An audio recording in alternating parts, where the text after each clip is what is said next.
Hot అంశాలపై debate news బెంచ్కి స్వాగతం. రాష్ట్రంలో తాజాగా జరుగుతున్న పరిణామాలు, వాటి వెనకాల ఉండేటటువంటి వాస్తవాలేంటి అంశానికి సంబంధించి మాట్లాడేందుకు ప్రస్తుతం మనతో పాటు ఉన్నారు పురుషోత్తమ రెడ్డి, రాజకీయ విశ్లేషకులు. నమస్తే అండి. నమస్తే సార్.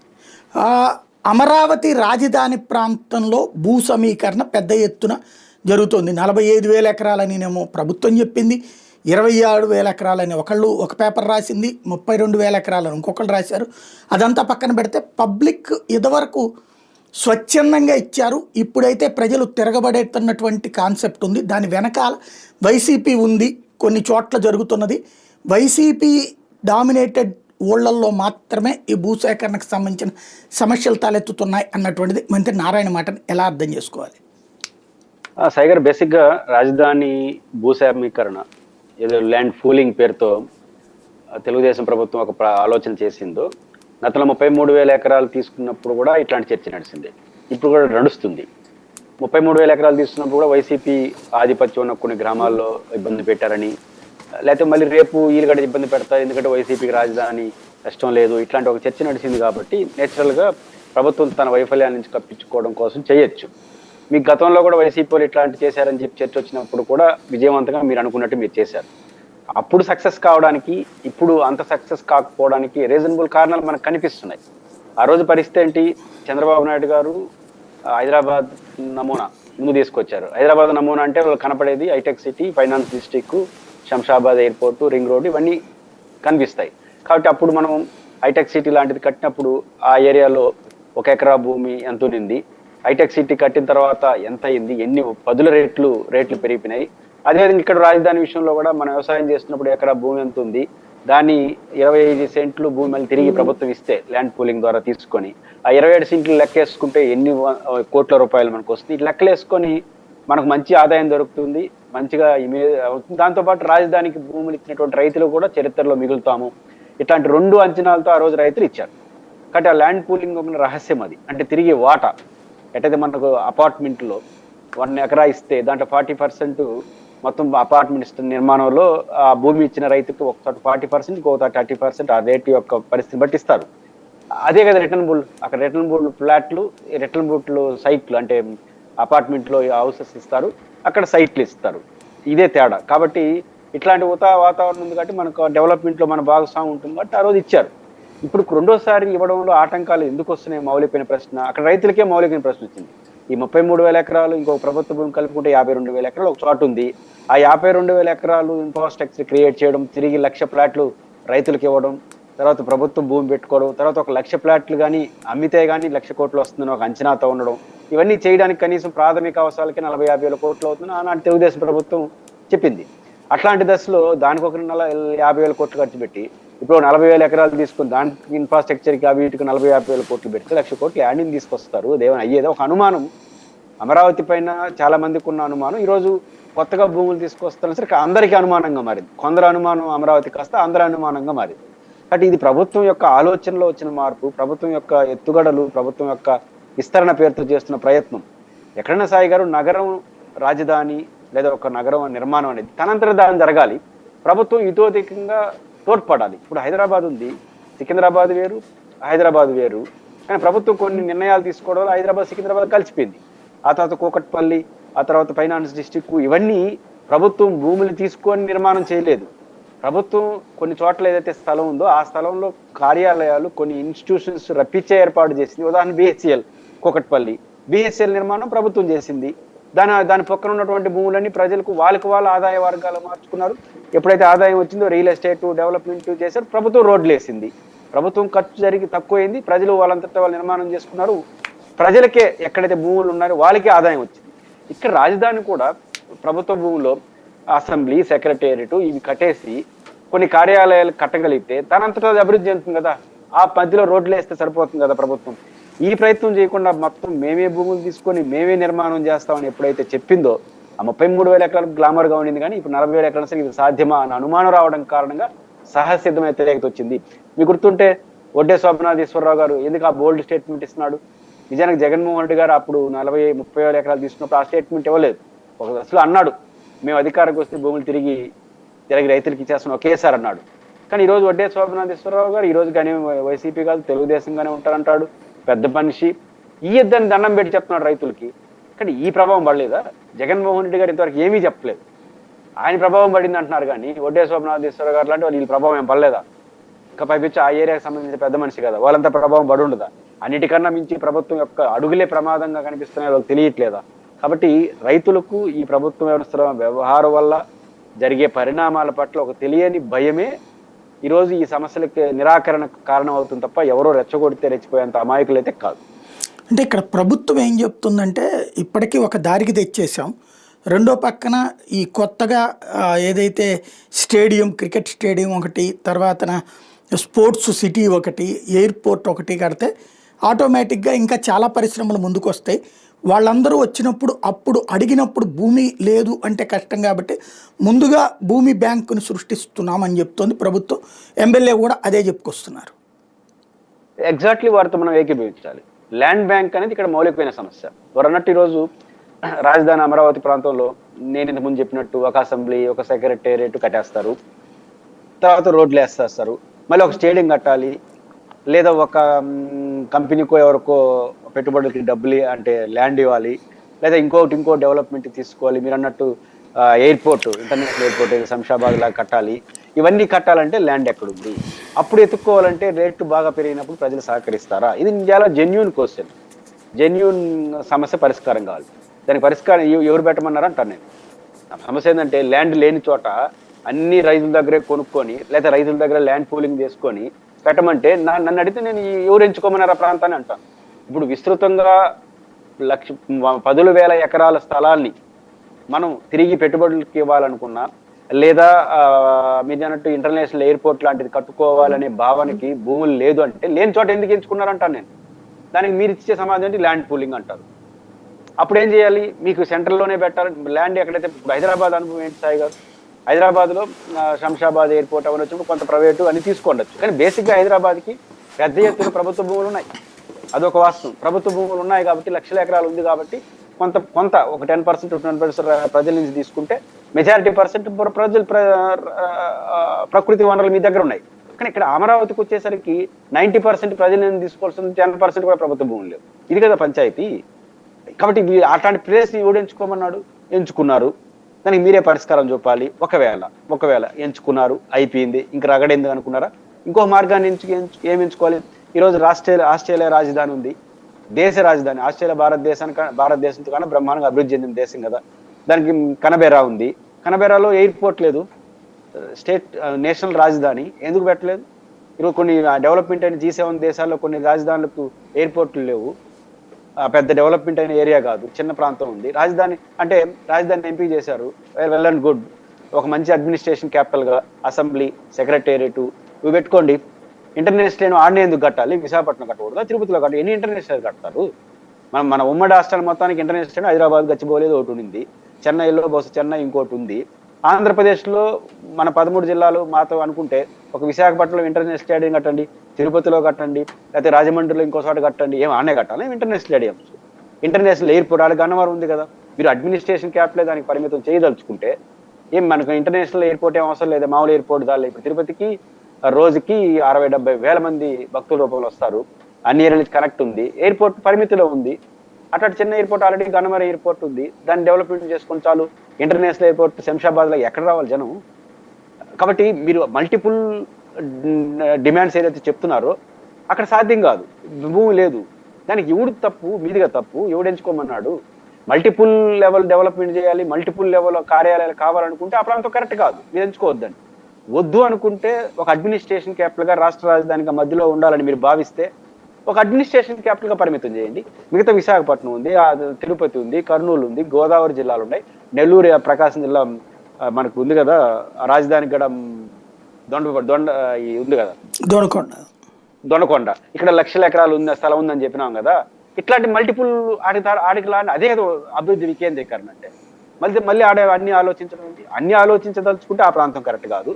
వద్దు అనుకుంటే ఆ ప్రాంతంలో సెటిల్ అయిపోతుంది కదా. ఎందుకని మీరు కాంప్లికేట్ చేసుకుంటూ అది ఫెయిల్ అవుతుందో, అది కొంచెం కాంప్లికేట్ అవుతుంది కాబట్టి దాని ఇతర మీద నెట్టేద్దామంటే ఈసారి అది సాధ్యం కాదు.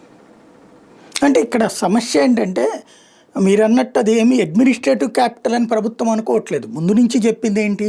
ఒక హైదరాబాదు, బెంగళూరు, చెన్నై, ముంబాయి తరహాలో క్యాపిటల్ బేస్డ్ డెవలప్మెంట్ మాత్రమే సాధ్యం. క్యాపిటల్ లోనే ఇదంతా సాధ్యమవుతుంది. అందుకోసమనినే ఇక్కడికి అన్నది కదా. అంటే అక్కడ సంపాదిస్తోంది హైదరాబాద్ నగరం, చెన్నై నగరం, అట్లాగే బెంగళూరు నగరం. అట్లా ఇక్కడ నగరపు ఆధారిత సంపాదన అన్నదే ఇక్కడ ఎజెండా. కాబట్టి అక్కడ అడ్మినిస్ట్రేటివ్ కాదు, ఇవన్నీ రావాలి. ఇవన్నీ రావాలంటే ఇంటర్నేషనల్ ఎయిర్పోర్ట్ రావాలన్నది కదా. సార్ మీరు నేను పూర్తిగా ఏకీపిస్తున్నాను, మీతో ఏకీపిస్తున్నాను, మంత్రి గారితో ఏకీపిస్తున్నాను. అలాంటి మల్టిపుల్గా ఒక రాజధాని అంటే ఉపాధి, ఉద్యోగ అవకాశాలు, కల్పన, ఆర్థిక అన్ని కలిపినది హైదరాబాద్ తరహా డెవలప్మెంట్ అయిన ఏరియా మనకు కావాలి. అదే కదా మీ కోరిక. అది అవసరం లేదని ప్రపంచ అనుభవాలు చెప్తున్నాయి. ఓకే, రూల్డ్ అవుట్ చేసేద్దాం, వాళ్ళకి అవగాహన లేదు, శివరామకృష్ణకైనా మనలాంటి వాళ్ళకైనా మాలాంటి వాళ్ళకి అవగాహన లేదు, కొట్టాడు బారేయండి. మీ అవగాహన ప్రకారం హైదరాబాద్ తరహా అనేది మన ఆంధ్రప్రదేశ్కు ఒకటి కావాలి అని మీరు భావించదలుచుకుంటే మీ ఎంపిక తప్పు. ఎట్లా కరెక్ట్గా చెప్పండి? మీ ఎంపిక తప్పు. విశాఖపట్నం ఉంది కదా, డెవలప్మెంట్ చేసుకోండి. లేదా తిరుపతి ఉంది కదా, తిరుపతి ఇటు వెంకటగిరి, ఇటు కడప, రైల్వే కోడూరు, మీరు ఇక్కడ పనిచేశారు కాబట్టి చెన్నై కలిసిపోతా ఉంది. శ్రీ సిటీ ఆ యాంగిల్ ఉంది, ఇంటర్నేషనల్ ఎయిర్పోర్ట్ ఉంది. ఒక లెక్క ప్రకారం ఎందుకు తిరుపతి అంటున్నానంటే, చింతామోహన్ గారు తిరుపతి ఎంపీగా ఆ రోజు కేంద్రంలో అధికారం ఉన్నప్పుడు అలాంటి ప్రధానమంత్రి మన్మోహన్ సింగ్ కలిసి తిరుపతి రాజధానిగా విభజన చట్టాలు పెట్టామని ఒక లెటర్ ఇచ్చినాడు. దానికి ప్రధానమంత్రి మన్మోహన్ సింగ్ కూడా దీని ఆనరబుల్ ఎంపీ యొక్క ప్రపోజల్ని సీరియస్గా పరిశీలించమని శివరామకృష్ణన్కి రెఫర్ కూడా చేశాడు. సరిగ్గా ఆ సందర్భంగా చింతామోహన్తో నాకు కలిసి అనుభవం ఉంది కాబట్టి ఆయన ఎంఆర్ఓ వాళ్ళని అధికారం ఉంది కాబట్టి దబాయించి మొత్తం తీసుకుంటే 2 లక్షల పైచిలకు ఎకరాలు ప్రభుత్వ భూమి తేలింది.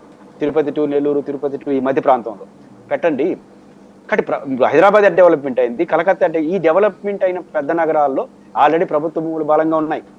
నువ్వు ఎంచుకున్న ప్రాంతం అది లేదు. నీకు మల్టిపుల్ సిటీగా అద్భుతంగా చేయదలుచుకుంటే మీరు దాని తగినట్టుగా ప్రభుత్వ భూమి ఎక్కువ చోట మీరు ఎంపిక చేసుకోవడం మినహాయించి ఇంకో షార్ట్ కట్ మెథడ్ లేదు. వద్దు అనుకుంటే అడ్మినిస్ట్రేషన్ క్యాపిటల్ గా పరిమితం చేయదలుచుకున్నారా, చేయండి.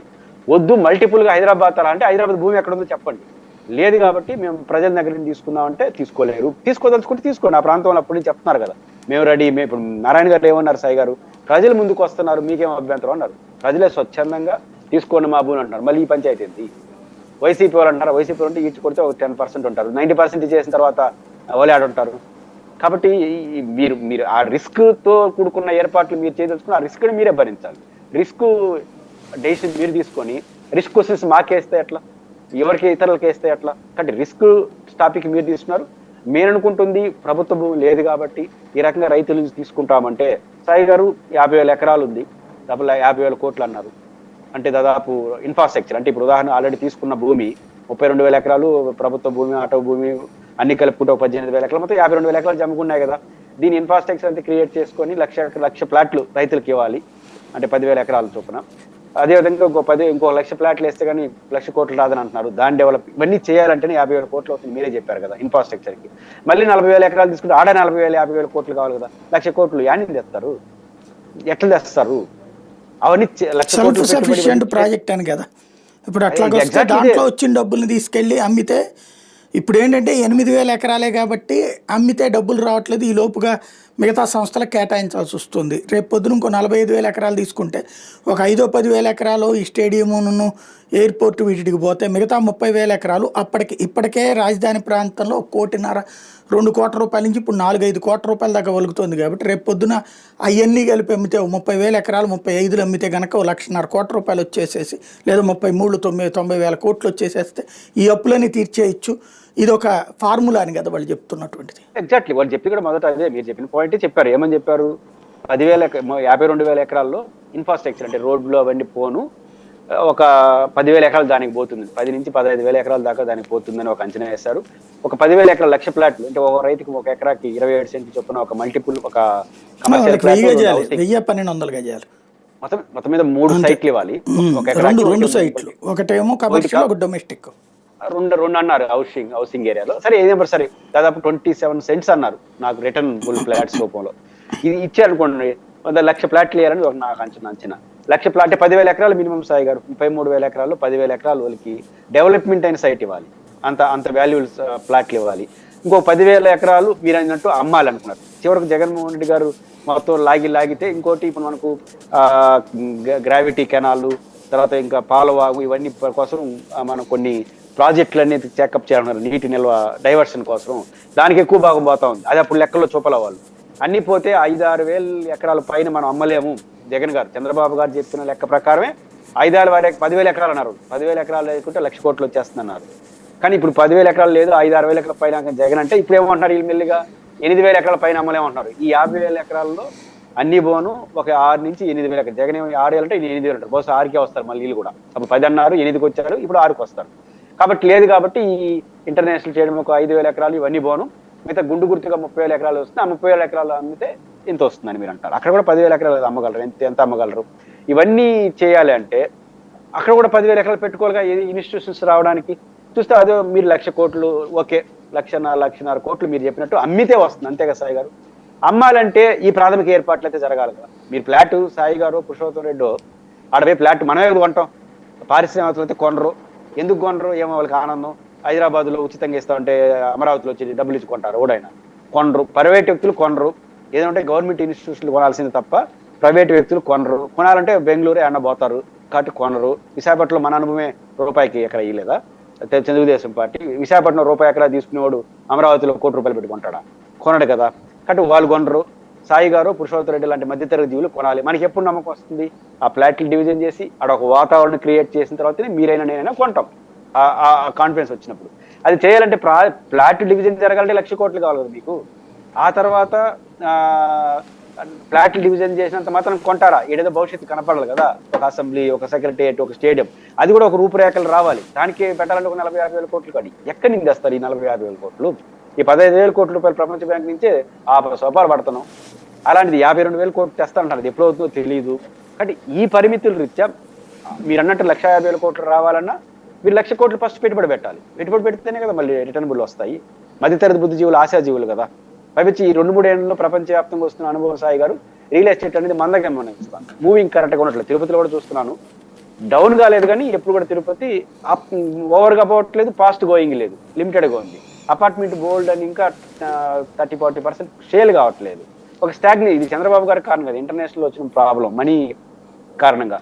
మరి ఇవన్నీ అనుభవాలు తీసుకుని మీరు ఎప్పుడు కడతారు, ఎప్పుడు తెస్తారు? కాబట్టి ఇది ఆచరణ సాధ్యం కాదని నేను అంటున్నాను.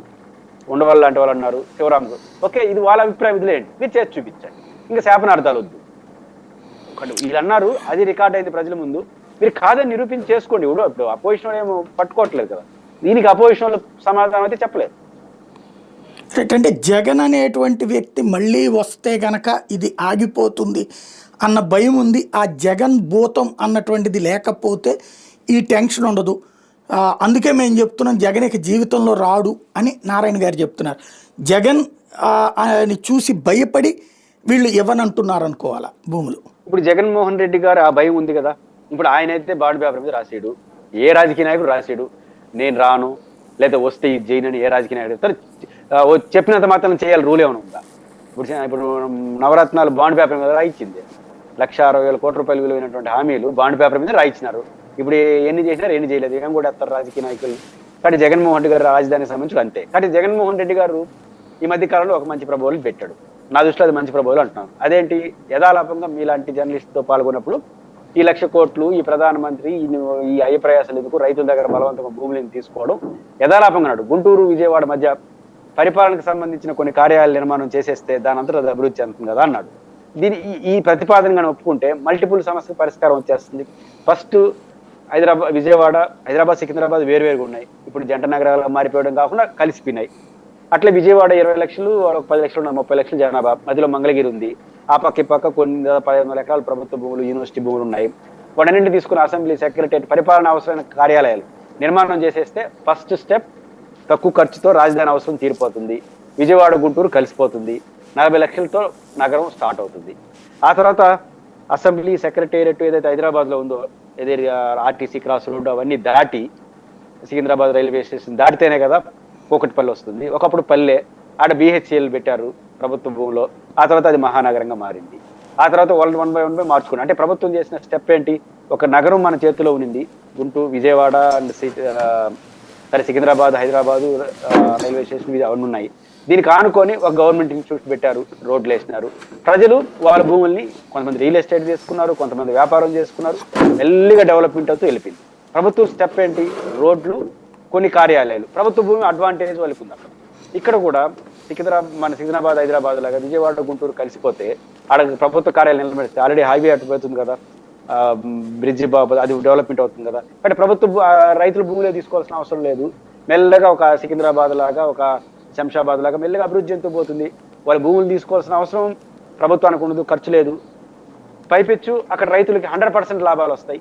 ప్రభుత్వం భూములు ఎప్పుడు 27 సెంట్లు అయితే ఇస్తున్నారు, మనం 100% అమ్ముకుంటారు, రైతులు లాభపడతారు, ప్రభుత్వం ఖర్చు తగ్గుతుంది, అడ్మినిస్ట్రేషన్ క్యాపిటల్ అయిపోతుంది, సికింద్రాబాద్ లాగా అయిపోతారు. జగన్మోహన్ రెడ్డి గారు మనం మారలేడు, ఎందుకంటే ఆయనే చెప్తున్నాడు కదా. అంటే అప్పుడు జగన్ పోతాం అనే సమస్య ఉండదు కదా. మంచి ప్రపోజల్ పెట్టండి, ఆలోచించండి, ఇక తప్పెట్టో చెప్పండి. కానీ జగన్ ప్రపోజల్ పెడితే ఆయన రాడు, కాబట్టి ఆయన వస్తే మార్చరు, కాబట్టి ఆయన కోసం పెట్టమల్లా ఉన్నంతలో బాగానే ఉంది కదా. మీరెందుకు డెవలప్మెంట్? ఎక్కడ ప్రపంచంలో ఇప్పటి వరకు నగరాల నిర్మాణం ప్రజలు చేశారు, ప్రభుత్వం చోదక శక్తిగా ఉంది. ఫస్ట్ టైం ఈ ప్రపంచ చరిత్రలో వాళ్ళే భూమి తీసుకొని ప్రభుత్వమే తీసుకొని చేసే ప్రయోగం సక్సెస్ కాదని భారతదేశంలో నగరాల అనుభవరీత్యా, ప్రపంచ దేశ నగర అనుభూతి ఎక్స్పర్ట్ చెప్పారు. మాలాంటి వాళ్ళు నమ్ముతున్నాం, కాదంటున్నారు, చేసి చూపించండి. అంటే ఇక్కడ జగన్ ఒక ప్రకటన, నేను వస్తే కూడా అక్కడే ఉంచుతాను, అట్లాగే ఇప్పుడు మీరు అన్నట్టుగా ఇంకా కొత్తగా సెక్రటేరియట్ అన్ని నిర్మించక్కర్లేదు, ఆల్రెడీ అక్కడ ఉన్నాయి కాబట్టి. సరే, ఇంకా కొత్తగా పక్కా భవనాలు కడతామంటున్నారు, అంతవరకు అది అట్లాగా దాన్ని నేను కొనసాగిస్తాను అక్కడి నుంచే అని ఒక ప్రకటన చేస్తే ఈ రైతులందరూ కూడా ఇవ్వడానికి ముందుకు రారంటారా? ఖచ్చితంగా జగన్మోహన్ రెడ్డి గారు ఆ స్టెప్ తీసుకుంటే మంచిదే. అంటే ఇప్పుడు మీరు అన్నట్టు ఆల్రెడీ సెక్రటేరియట్, అసెంబ్లీ అవన్నీ టెంపరీ బిల్డింగ్స్ ఏం కాదు, కానీ వాళ్ళు పర్మనెంట్ స్ట్రక్చర్ మాస్గా 5 లక్షల ఎకరాల్లో 5 లక్షల ఎస్ఎఫ్టీల్లో సెక్రటేరియట్ కట్టాలి, ఇవన్నీ ప్రపోజల్ చేస్తున్నాడు కదా. మన ప్రధానమంత్రి శంకుస్థాపన చేశారు కదా. శంకుస్థాపన స్పెసిఫిక్గా పలానా సెంటుల్లో అనేది ఏమీ లేదు, ప్రధానమంత్రికి గౌరవం కూడా ఏం తగ్గదు. ఆ 3-4 కార్యాలయాల్ని జగన్ గారు చెప్పినట్టు, చాలా మంది చెప్తున్నట్టు, ఈ హైవేకి టోల్ ప్లాజా వీటి చుట్టుపక్కల ఉన్నటువంటి ప్రభుత్వ భూముల్లో ఒక 1000 ఎకరాలు ఎంతో జమ కూడుతుంది, అక్కడ కట్టేయండి ఆ బిల్డింగ్స్. ఆ ప్రపోజల్తో మీరు ముందుకు వచ్చి ఇంకా భూములు రైతులు తీసుకోవాల్సిన అవసరం లేకుండా ఉంటే జగన్మోహన్ రెడ్డి గారు ఖచ్చితంగా స్పందించాల్సిన పరిస్థితి వస్తుంది. ఇది ఒక మోడల్. అట్లా కాకుండా ఇప్పుడు నేను మాట్లాడినట్టుగా జగన్ గారు ఓపెన్ అయ్యి ఇట్లా చేయండి, అప్పుడు రైతులకు ఏమి ఇబ్బంది ఉండదు, రైతుల దగ్గర భూములు తీసుకోవాల్సిన అవసరం ఉండదు అని బోల్డ్ స్టెప్ కానీ జగన్ గారు తీసుకున్నారనుకోండి, సమస్యకు ఒక పరిష్కారం రావచ్చు, ప్రభుత్వం మీద కూడా ప్రెజర్ చూపించు, రైతులు కూడా ఆలోచించవచ్చేమో. బట్ అది మనం విజ్ఞప్తి చేయగలం. విజ్ఞప్తి చేస్తే ఫస్ట్ ప్రభుత్వం రాని మళ్ళీ చూద్దామని అన్నాడు అనుకో జగన్ గారు, మన పరిస్థితిలో. కాబట్టి ప్రభుత్వం ఏదైనా సమస్య అది కాదు, వీళ్ళు ఈ మెయిన్ రోడ్డు మీద పెడితే ఆ డెవలప్మెంట్ ఆగిపోతుందని కదా. ఇప్పుడు అక్కడ ఉంటే అట్టించటు కృష్ణానది మీద వారధి, అట్టించటు ఎయిర్పోర్టు, అట్టించదంతా జరగాలంటే ఆ 29 గ్రామాలు దాని చుట్టూతా ఇప్పుడు తీసుకుంటున్నటువంటి గ్రామాలు, ఇక్కడ డెవలప్మెంట్ జరిగితే అక్కడ ఒక నగరం సృష్టి అవుతుంది. ఇక్కడ ఆల్రెడీ ఉన్నటువంటి ఈ నగరం అన్నటువంటి కాన్సెప్ట్ అయితే ఫస్టే తీసుకునేవాళ్ళు కదా. బట్ ల్యాండ్స్ అన్ని అక్కడ ఉన్నాయని కదా వీళ్ళు చెప్పేటటువంటి పాయింట్. నో డౌట్, మీరు ఎంపిక చేసుకున్న నగరమే అభివృద్ధి చెందాలనే పట్టుదలతో మీరున్నారు, నేను దాన్ని కాదన్ను. వాటి అనుభవాలు ఏంటి? ఇప్పుడు లవాసా అనుభవం మహారాష్ట్రలో ఏం చెప్తుంది, నోయిడా అనుభవం ఉత్తరప్రదేశ్లో ఏం చెప్తుంది, చండీగఢ్ అనుభవం ఏం చెప్తుంది, నయా రాయ్పూర్, ఈ అనుభవాలు ఏం చెప్తున్నాయంటే న్యూ సిటీ అన్నది చాలా వ్యయ ప్రయాసాలతో కూడుకుంది. మీకు హర్యానా, పంజాబ్ 2 డెవలప్మెంట్ అయిన 2 పెద్ద ధనవంతమైన రాష్ట్రాలకు హెడ్ క్వార్టర్ చండీగఢ్. గుంటూరుతో సమానంగా ఉంది. ఇప్పుడు దాదాపు 40 ఏళ్ళు 50 ఏళ్ళు అయింది ఆ నగరం స్టార్ట్ అయ్యి. పైపించి కేంద్ర పాలిత ప్రాంతం, అన్ని సకల అవకాశాలు ఉన్నాయి. ఎంత డెవలప్మెంట్ అయింది? గుంటూరు నగరం కావడానికి 40-50 ఏళ్ళు అయింది. ఏది? చండీగఢ్. నయా రాయ్పూర్ పరిస్థితి మనం చూస్తున్నాం. ఇప్పుడు ఉదాహరణకు ఢిల్లీ పక్కన ఉన్నటువంటి నోయిడా బ్రహ్మాండంగా అభివృద్ధి చెందింది సాయి గారు. కానీ గజియాబాద్ ఒకవైపు ఉంది, న్యూఢిల్లీ ఒకవైపు ఉంది. నోయిడాలో ఉద్యోగం చేస్తున్నాడు, గజియాబాద్ పోతున్నాడు, ఢిల్లీకి పోతున్నాడు. మా తిరుపతి ఎక్స్పీరియన్స్ చెప్తున్నాను, మీరు ఎప్పుడన్నా ఒకసారి ఒక కేస్ స్టడీ చేయండి. తిరుపతిలో ఆంధ్ర ఒక ఎక్స్ప్రెస్ ఉంది, ఆంధ్ర దాని రిలేటెడ్గా వస్తుంది. అది మార్నింగ్ 5:30 స్టార్ట్ చేస్తుంది సాయి గారు. ఇప్పుడు తిరుమల ఎక్స్ప్రెస్ కూడా కడప వరకు పోతాం కదా. తెల్లారితో పోండి 600-700 మంది తిరుపతిలో బ్యాగ్ చక్కగా వేసుకొని క్యారీ చేసుకొని ఆ ట్రైన్ ఎక్కుతారు. 600-700 మంది. మళ్ళీ సాయంత్రం రిటర్న్ తిరుమల ఎక్స్ప్రెస్కి కడప నుంచి వస్తారు. అంటే మళ్ళీ స్టడీ చేస్తే అర్థమైందంటే సాయి గారు, 600 మంది తిరుపతిలో సంసారం చేస్తే కడపలో ఉద్యోగం చేస్తారు. కడప సెట్ కదా మనకు. ఇంకొక ఎక్స్పీరియన్స్ చెప్తాను. దాదాపు తిరుపతిలో ఎంఆర్పల్లి ఏరియాలో 2000 మంది గవర్నమెంట్ టీచర్లు ఉన్నారు సాయి గారు. ఎట్లా ఉంటారు? తిరుపతిలో గవర్నమెంట్ స్కూల్స్ లేవు, అని టీటీడీ స్కూల్సే ఉన్నాయి. గవర్నమెంట్ టీచర్స్ 2000 మంది ఉన్నారు. కారణం అంటే జిల్లాలో ఉన్న టీచర్లు అంతా ఉద్యోగం చేస్తున్నారు. అంటే అర్థం ఏమిటి? తిరుపతికి అలవాటు పడినోడు నువ్వేం చేసినా పక్క పోవట్లేదు, కడపకే పోవట్లేదు. డిగ్రీ కాలేజ్ ఎంప్లాయీ, శ్రీకాళహస్తికి పోవట్లేదు. అలాంటిది ఇప్పుడు అమరావతిలో ఒక ఇన్స్టిట్యూట్స్ వచ్చినా మళ్ళీ విజయవాడకు వస్తాడు, లేదా గుంటూరుకు వస్తాడు, ఇంకా దరిద్రం హైదరాబాద్ పోతున్నాడు. కానీ ఇట్లాంటి వాతావరణం న్యూ సిటీ సాధ్యం కాదు సాయి గారు. ఇది మేము స్ట్రాంగ్ ఒపీనియన్. కాబట్టి మీరు మీరు చేయదలుచుకుంటే చెయ్యండి, సాధ్యం కాదని మేము అంటున్నాం. ఇంకా చేయదలుచుకుంటే ఆ రిస్క్ మీరే భరించాలి, దానికి షార్ట్ కట్ మెథడ్ లేదు. రైట్. మొన్న పవన్ కళ్యాణ్ ఈ తాజాగా జరిగినటువంటి సభ సందర్భంగా, మార్కాపురం సభ సందర్భంగా ఒక కీలకమైన పాయింట్ రైజ్ చేశారు. పొత్తులకి సంబంధించి తెలుగుదేశం, జనసేన, భారతీయ జనతా పార్టీ కార్యకర్తలు ఒకళ్ళకొకళ్ళు కలిసి పని చేసుకోవాలా, అట్ ద సేమ్ టైం ఏకలవ్యుడి కాన్సెప్ట్ని ఇక్కడ ఒక ఉదంతం కింద చెప్పారు. ఏకలవ్యుడికి ఆ బొటన వేలు లేకపోతే బలం లేదు, కాబట్టి ఇక్కడ మీకు మేము అండగా ఉన్నాం అన్నటువంటి పాయింట్. దీన్ని ఏ విధంగా అర్థం చేసుకోవాలి? టైగర్, బేసిక్ గా చాలా మంది జగన్ గారిని మేము ఊరుకుంటామా అది ఇది అన్నాడు, దాని చుట్టూ మీడియా డైవర్ట్ అయింది. కానీ మీరు చెప్పిన కాన్సెప్టే పవన్ కళ్యాణ్ గారి యొక్క ఉద్దేశం. ఆయన బొటన్ వేలు మేము అన్నాడో లేదనేది ఒక యాంగిల్. నా యాంగిల్ ఏంటంటే పిడికిలు బిగించుకుంటే ఖచ్చితంగా ఎవరికైనా కొడతాడని భయం. పిడికిలు ఒకసారి తీసేసి దాంట్లో ఏముండదు. కాబట్టి మన ముగ్గురు ఉంటేనే బలంగా ఉంటాం, మన ముగ్గురులో ఎవరు ఇడిపోయినా పిడికిలు తీసేస్తే చెయ్యంతో మన పరిస్థితి అంతే అని చెప్పడం ద్వారా రెండు చెప్పాడు. ఇండైరెక్ట్ గా జగన్ చాలా బలంగా ఉన్నాడు అని చెప్పినాడు, అది ఆయన ఒప్పుకోకపోవచ్చు. ఇంకొక ఇండైరెక్ట్ గా ఏం చెప్పినాడు, మన ముగ్గురు కానీ విడిపోయినామంటే జగన్ కొడతాడు, మనం గెలవలేము, ముగ్గురు నష్టపోతామని చెప్పినాడు. ఇది ప్రాథమికం. కానీ నేను అనుకుంటుంది ఇంటర్నల్ గా విభేదాలు ఉన్నాయని చెప్పగలను, కానీ విడిపోతారని చెప్పను. ఎందుకంటే జగన్ ఎంత బలంగా ఉంటాడో వీళ్ళు ఇట్లా మాట్లాడుకుంటూ కూడా కలిసే ఉంటారు. వీళ్ళు కలయిక జగనే కదా కారణం. అయితే నేను ఎందుకు విభేదాలు ఒక స్థాయి దాటుతున్నాయి అనుకుంటున్నానంటే, నేను ఈ మధ్యకాలంలో ఒక డిబేట్లో పాల్గొన్నప్పుడు ఒక చర్చ లేవదీస్తాను. ఇప్పుడు మీ దగ్గర కూడా అదే లేవదీస్తున్నాను. ఇప్పుడు 1 year పూర్తయిన కనుక సుపరిపాలన పేరుతో గడప గడప జగన్ కదా, ఇంటింటికి కార్యక్రమం పేరుతో వెళ్తున్నారు కదా సాయి గారు. కూటమి ప్రభుత్వమే కదా, మరి ముగ్గురు ఎందుకు వెళ్ళట్లేదు? ఓన్లీ తెలుగుదేశం వాళ్ళు ఎందుకు పోతున్నారు? కాబట్టి తెలుగుదేశం పార్టీ వాళ్ళు ఇప్పుడు గడప పోతున్నారు, జనసేన వాళ్ళు పోవట్లేదు, బీజేపీ వాళ్ళు పోవట్లేదు. ముఖ్యమంత్రి గారే స్వయంగా కుప్పలో తన సొంత నియోజకవర్గం 2 రోజులు ఉన్నాడు. మరి పవన్ కళ్యాణ్ గారు ఎందుకు పిఠాపురంలో ఉండలేదు? పిఠాపురం కాదు ఇంకోటి మోడల్గా వెళ్ళాలి కదా. ముఖ్యమంత్రి ఎందుకు పైపించి వయసు ఇచ్చే అక్కడ చిన్నోడే కదా. ఎక్కడ ఈ ప్రశ్న అడిగితే నాకు ఆ జనసేన ప్రతినిధి వచ్చిన విచిత్రమైన సమాధానం ఏంటంటే, ఈ నెలలో తెలుగుదేశం వాళ్ళు వెళ్తారంట, ఆగస్టులో వాళ్ళు వెళ్తారంట, సెప్టెంబర్లో బీజేపీ వాళ్ళు వెళ్తారంట. అది సాధ్యం? ఎట్లా సాధ్యం అంటే ఇంకా డిబేట్లు ఏం చేయలేక పాపం ఆయన అన్నాడు. అంటే నాకు అర్థమైనంత మేరకు ఏంటంటే ఇక్కడ ఏదో తేడా ఉంది. అంటే తెలుగుదేశం పార్టీ వాళ్ళు కూడా ఈ జనసేన పేరుతో వాళ్ళందరినీ ఇన్వాల్వ్ చేసి ఈ ప్రభుత్వ కార్యక్రమం ఇంకా వాళ్ళది అని అనుకోవడం కాకుండా ఇది మాది ప్రభుత్వం అని చెప్పదలుచుకున్నారు. అది వాళ్ళ స్టాండ్గా ఉంది. వీళ్ళ స్టాండ్ ఎట్టుంది, ఈ ప్రభుత్వం మీద సంక్షేమ పథకాలు కొన్ని అమలు చేసినా చాలా వ్యతిరేకత ఉంది. కాబట్టి ఆ వ్యతిరేకత మనం ఎందుకు పోవడం, ఆ తిప్పలేదు వాళ్ళు పడిన వాళ్ళు. అంటే మిత్రపక్షాల మీద సహరు వైద్యాలు బాగా కనపడుతుంది. కాబట్టి పవన్ కళ్యాణ్ గారు ఆ స్టేట్మెంట్ చూసినా, మన విష్ణు కుమార్ రాజు గారు 5% ఏంది 20% కావాలి మనకు, కొత్త అధ్యక్షుడు ఛాలెంజ్ గా తీసుకోవాలని చెప్పినాడు. ఆయన 20% మాట, ఈయనది బొటనవేలు సిద్ధాంతం, వాళ్ళు ఒంటరిగా పోవడం చూసినప్పుడు ముగ్గురు మధ్య మిత్రపక్షాల మధ్య వచ్చిన సహసిద్ధమైన వైరుధ్యాలు ఒక స్థాయికి వస్తున్నాయి. అయితే ఇది పెరిగి పెద్దదై బరస్ట్ అయి వెళుతున్నాయి అనేది నేను జనసేన నుంచి ఊహించలేను. ఏమన్నా బీజేపీ పొలిటికల్ స్టాండ్ తీసుకుంటే నేను చెప్పలేను, కానీ జనసేన స్టాండ్ తీసుకుంటే మాత్రం ఎంత గోలున్నా ఎంత అసంతృప్తి ఉన్నా జగన్ అనే పవర్ఫుల్ క్యారెక్టర్ ఉన్న కారణంగా మనం ఒంటరిగా పోతే నష్టపోతామని బలంగా నమ్ముతున్నారు. కాబట్టి జగన్ అనే బలమైన ఫ్యాక్టర్ ఇచ్చే వాళ్ళు విడిపోవడానికి అయిష్టంగా ఇష్టపడకుండా కలిసి నడుస్తున్నారేమో అనిపిస్తుంది. రైట్. అంటే 15 ఏళ్ల పాటు ఇంకో పక్కన చెప్తున్నారు అదే పవన్ కళ్యాణ్. దాన్ని 15 ఏళ్ల పాటు అనేది ఒక వాస్తవం. ఒక 15 ఏళ్ళు ఉంటాడా, 20 ఏళ్ళు ఉంటాడా, ఎన్ని ఉంటాడో తెలియదు, కానీ కలిసి ఉండాలనే దానికి ఈ సిగ్నల్. 15 ఏళ్ళు ఉన్నాము, 2 కార్యకర్తల్లో ఒక వ్యతిరేకత ఉంది కదా, ఇంకా ఏంటి, ఇంకా మనం కదా గెలిపించింది. ఆయన అంటాడు అది బొట్టనవేలుతో పోల్చాడు, మనం కదా గెలిపించింది తెలుగుదేశాన్ని, వాళ్ళు జైల్లో ఉన్నప్పుడు మనం ధైర్యాన్ని ఇచ్చాము, కాబట్టి మనకి ఏడ బతిపాలు ఉంటారు వాళ్ళు, మనం లేకపోతే ఆంధ్రప్రదేశ్లో పరిణామాలు ఎట్లుంటాయని బీజేపీ వాళ్ళు అంటున్నారు. ఇప్పుడు తెలుగుదేశం పార్టీ వాళ్ళు తప్ప మా వల్ల గెలిచినవారని మిగతా అందరూ అంటున్నారు. ఇప్పుడు జనసేనాది అంటుంది, బీజేపీ అంటుంది, చివరకు ఆ ప్యానలిస్టులు, జర్నలిస్టులు, యూట్యూబిస్టులు అందరూ కూడా మా వల్ల కదా చంద్రబాబు గెలిచింది. అసలు ఒక ప్యానలిస్ట్ అయితే పేరు చెప్పడం మర్యాద కాదు, అంత గొప్ప వ్యక్తి కాదు, కానీ ఏమన్నా అంటే ఒక ప్యానల్లో నాకు ఉదాహరణ చెప్తున్నారు. అసలు యుద్ధం చేసింది మేము, యుద్ధం చూసింది తెలుగుదేశం వాళ్ళంట. అది ఎక్కడ 7 గంటల నుంచి 9 గంటల వరకు హైదరాబాద్ స్టూడియోలో కూర్చొని యుద్ధం చేశారు వాళ్ళు. వీళ్ళు ఫీల్డ్లో కూర్చుని ఏజెంట్లు కొట్టుకొని చేసిన వాళ్ళేమో యుద్ధం చూశారంట. అంటే ఇట్లున్నారు తెలుగుదేశానికి గెలిపించిన వాళ్ళందరూ. కాబట్టి ఈ ఆశలు ప్రమాదంగా తయారవుతున్నాయి. కాబట్టి బేసిక్గా తెలుగుదేశం పార్టీ అందరూ మేము గెలిపించి కావడం వల్ల వచ్చింది. కాబట్టి ఇది లోపల ఉంది, పదవులు కావాలంటున్నారు. కానీ అట్లా పరిష్కారం కాకపోతే జనసేన నుంచి ఇంకా ఏంది ఉండేది అనే చర్చ కూడా వస్తూ ఉంది. ఉండకపోతే ఏం చేస్తాం అనేది పవన్ కళ్యాణ్ గారు. కానీ దాన్ని దృష్టిలో పెట్టుకొని ఇంకా చాలా కాలం పాటు తెలుగుదేశం పార్టీతో ఉండాల్సి వస్తుందని కార్యకర్తలకు మెసేజ్ ఇస్తున్నాడు.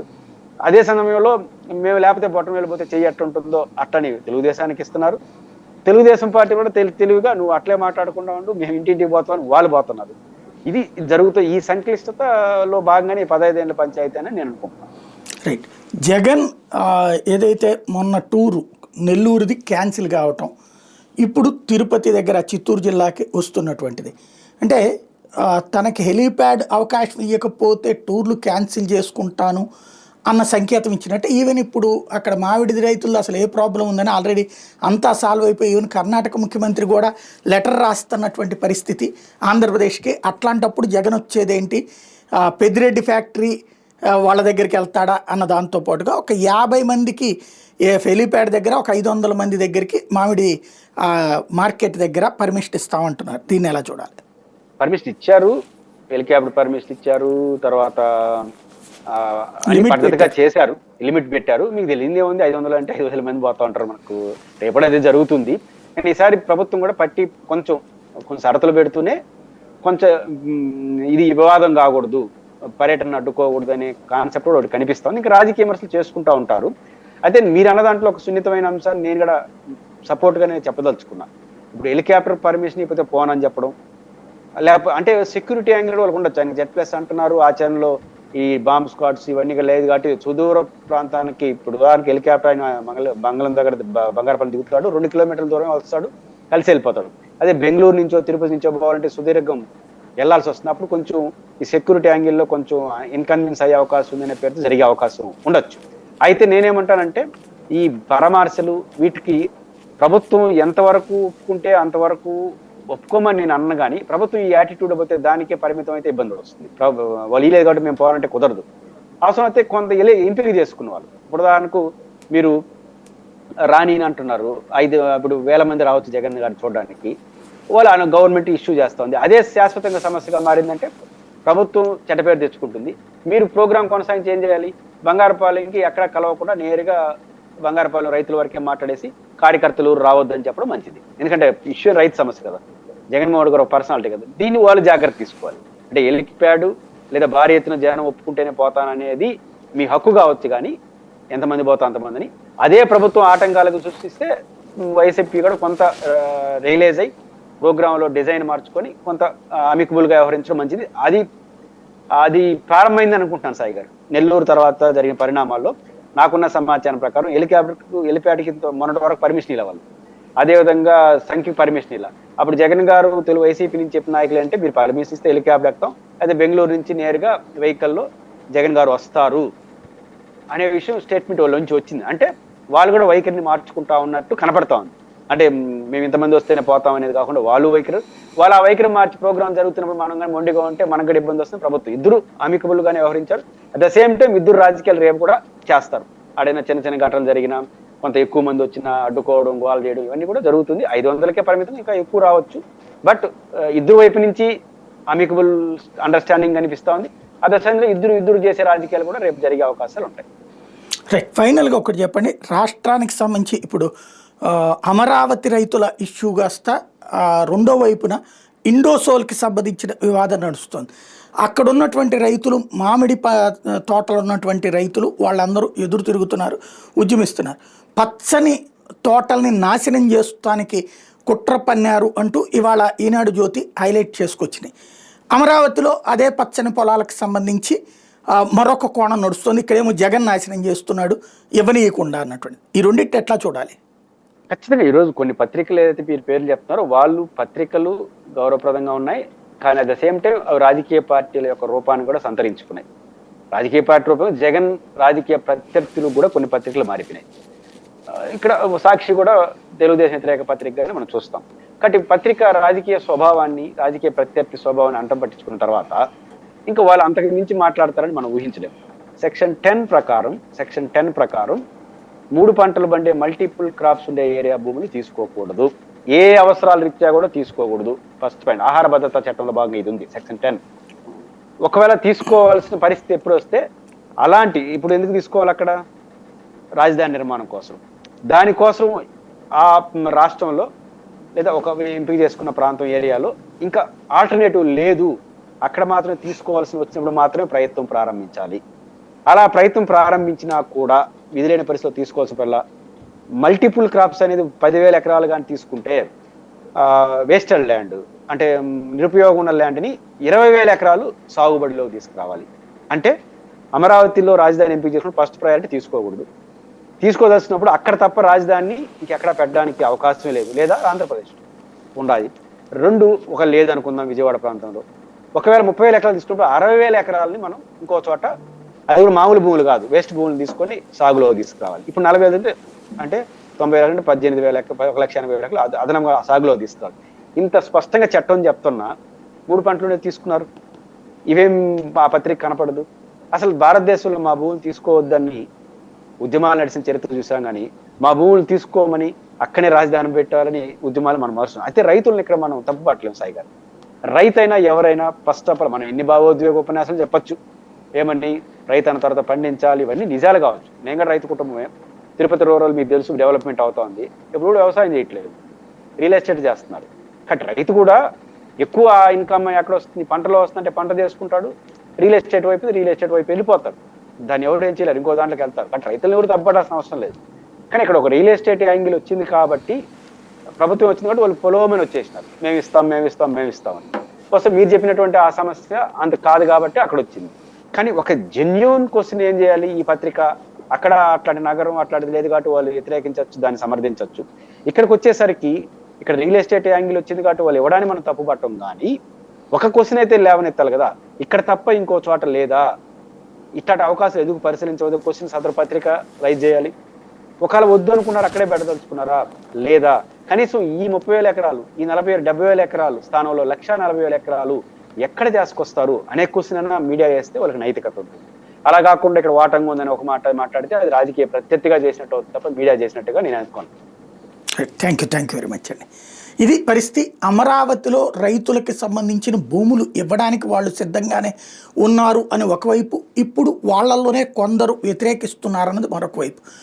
జగన్ అనేటటువంటి వ్యక్తి మళ్ళీ వస్తే అమరావతి ఎక్కడిదక్కడే ఆగిపోతుందన్న భయంతో ఇవ్వట్లేదని ఒకవైపు, లేదు ఆల్రెడీ ఇప్పటికే 1.5-2 కోట్లు పలుకుతున్న భూమి మీకు ఇచ్చి మేమేం సంపాదించాలి అన్నటువంటి రైతుల యొక్క ప్రశ్న మరొక వైపు. ఓవరాల్గా భూ సమీకరణ లేదా భూ సేకరణ, ఈ రెండిట్లో పెద్ద చర్చకి తావిస్తున్నటువంటి అంశం. అదే సందర్భంలో రాష్ట్రంలో జరుగుతున్నటువంటి కీలక పరిణామాలకు సంబంధించినటువంటి రెండవ కోణం అది.